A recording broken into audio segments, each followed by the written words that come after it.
Hello बच्चों, आज हम लोग पढ़ेंगे बिहार बोर्ड के क्लास 10th के हिंदी से चैप्टर 6 के समरी, जिसका शीर्षक है बहादुर और जिसके लेखक है अमरकांत। इस वीडियो में चैप्टर की समरी को जानेंगे। तो सबसे पहले लेखक का परिचय जान लेते हैं। लेखक का जो नाम है अमरकांत है। उनका जन्म 1 जुलाई 1925 को बलिया जिले के नगरा गांव में हुआ था और उनकी मृत्यु 17 फरवरी 2014 को इलाहाबाद में। इन्होंने हाई स्कूल की जो शिक्षा प्राप्त की थी वो बलिया से की थी। स्वाधीनता संग्राम में हाथ बटाने के कारण 1946 ईस्वी में सतीश चंद्र कॉलेज बलिया से इंटरमीडिएट किया। इसके बाद इलाहाबाद विश्वविद्यालय से बीए की परीक्षा पास करने के बाद आगरा के दैनिक पत्र, एक समाचार पत्र है, सैनिक के संपादकीय विभागों से जुड़ गए। उनकी रचनाएं हैं जिंदगी और जोक, देश के लोग, मौत का नगर, मित्र मिलन, कुहासा, सुक्खा पता, आकाश पंछी, काले उजले दिन, सुख जीवी, बीच के दीवार और ग्राम सेविका। यह कहानी शहर के एक निम्न मध्यवर्गीय परिवार में काम करने वाले एक नेपाली गवई गोरख बहादुर की कहानी है। बहादुर एक नौकरी पेशा परिवार में आत्मीयता के साथ सेवाएं देने के बाद परिवार के सदस्यों के दुर्व्यवहार के कारण अपने स्वच्छंद निश्चल स्वभाववश स्वच्छंदता के साथ नौकरी छोड़ देता है।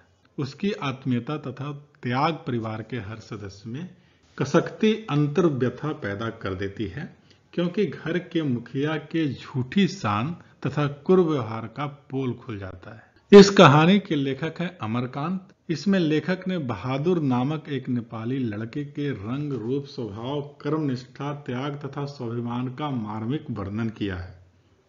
एक दिन लेखक ने 12-13 वर्ष की उम्र के एक ठिगना, चकैठ शरीर, गोरे रंग तथा चपटा मुंह वाले लड़के को देखा।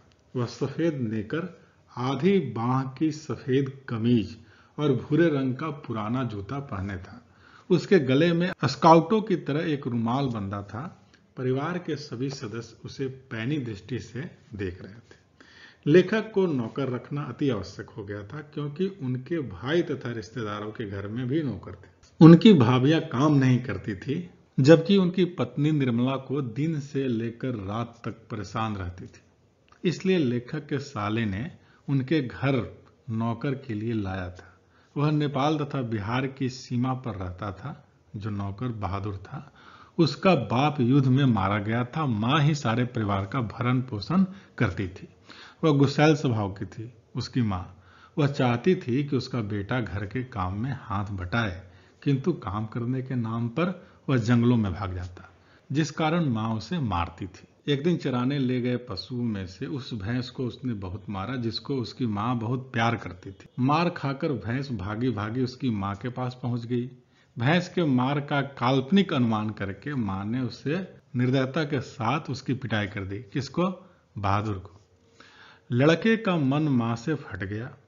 उसने माँ के रखे हुए रुपयों में से 2 रुपये निकाल लिया और वहां से भाग गया तथा 6 मील दूर बस स्टेशन पर पहुंच गया और वहां उसकी भेंट लेखक से हो जाती है।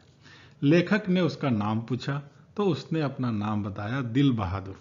लेखक तथा उसकी पत्नी ने उसे काम के ढंग के बारे में बताया, साथ ही मीठे वचनों से उसका दिल भी भर गया। निर्मला ने उसके नाम से दिल हटाकर सिर्फ बहादुर रखा।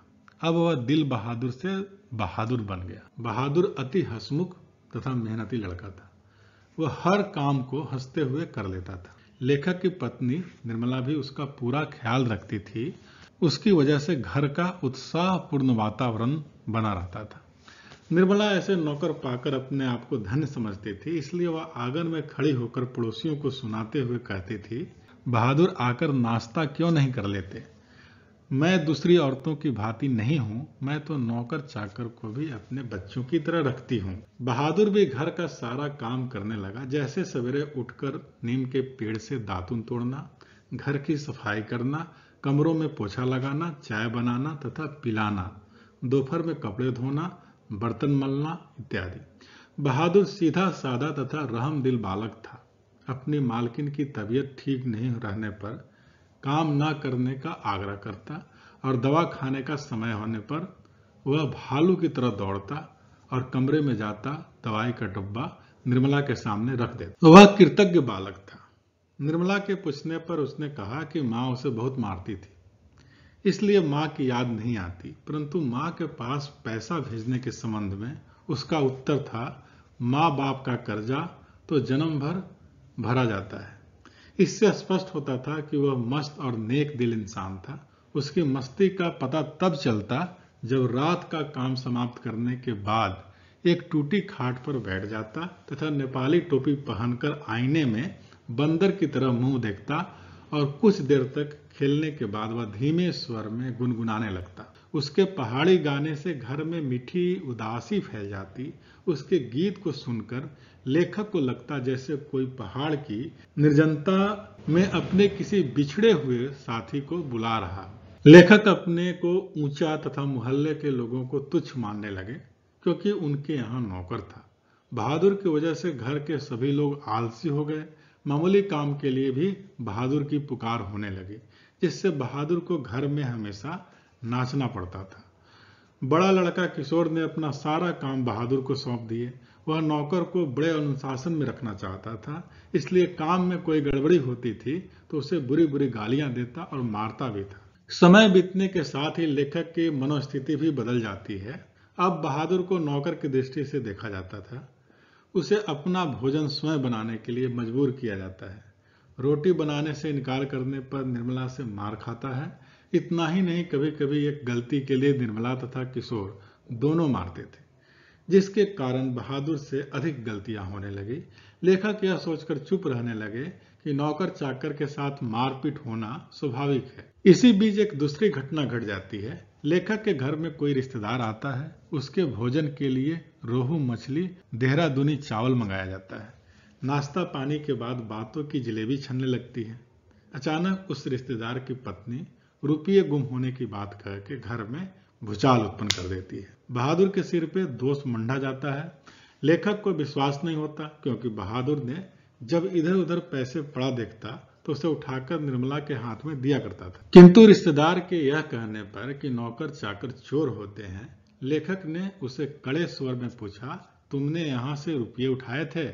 उसने निर्भीकता पूर्वक उत्तर दिया, नहीं बाबूजी। बहादुर का मुंह काला पड़ गया। लेखक ने उसके गाल पर एक तमाचा जड़ दिया। ऐसा करने से वह बता देगा, लेखक ने ऐसा सोचा। उसकी आंखों से आंसू गिरने लगे। इसी समय रिश्तेदार साहब ने बहादुर का हाथ पकड़ के दरवाजे की ओर घसीटकर ले गए, जैसे पुलिस को देने जा रहे हों। फिर भी उसने पैसे लेने की बात को स्वीकार नहीं की, तो निर्मला ने भी अपने रोब जमाने के लिए 2-4 तमाचे जड़ दिए। इस घटना के बाद बहादुर काफी डांट मार खाने लगा। किशोर उसकी जान के पीछे पड़ गया। एक दिन बहादुर वहां से भाग निकला। लेखक जब दफ्तर से घर लौटे तो घर में उदासी छाई हुई थी। निर्मला चुपचाप आंगन में सिर पर हाथ रख के बैठी थी। आंगन गंदा पड़ा हुआ था, बर्तन बिना मले हुए रखे हुए थे, सारा घर अस्त व्यस्त था। बहादुर के जाते ही सबके होश उड़ गए थे। निर्मला अपने बदकिस्मती पर रो रही थी। लेखक बहादुर का त्याग देखकर भौचक्के रह गया, क्योंकि उसने अपना तनख्वाह, वस्त्र, बिस्तर तथा जूते सब कुछ वहीं छोड़ गया था, जिससे बहादुर के अंदर के दर्द का पता चलता है। वह गरीब होते हुए भी आत्म अभिमानी था। मार तथा गाली गलौज के कारण ही वह मां से दुखी था तथा उसने घर का त्याग किया था।